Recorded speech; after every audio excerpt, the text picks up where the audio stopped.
নিচে একটি কল্পনাপ্রসূত ঘটনা তুলে ধরা হলো যা আপনার বিবেককে জাগ্রত করতে পারে। গল্পটি ছোট কিন্তু বার্তা গভীর।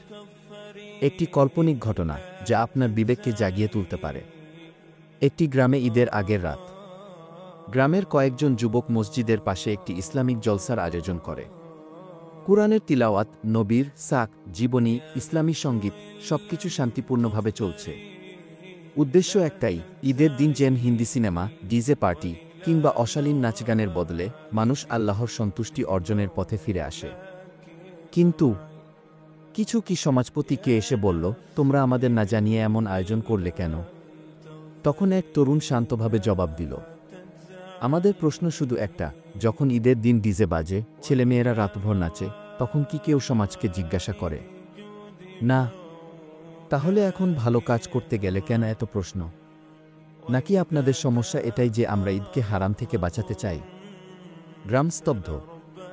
তরুণটি আবার বলে উঠল, আল্লাহ বলেন, তোমরা সৎকর্ম ও আল্লাহভীতির কাজে একে অপরকে সাহায্য করো।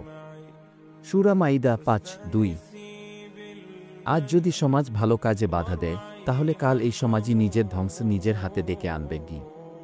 ভেবে দেখুন, এই ঘটনা যদি আপনার গ্রামে হতো, আপনি কোনো পাশে দাঁড়াতেন? ভালো কাজের পক্ষে না বাধাদানকারীদের পাশে?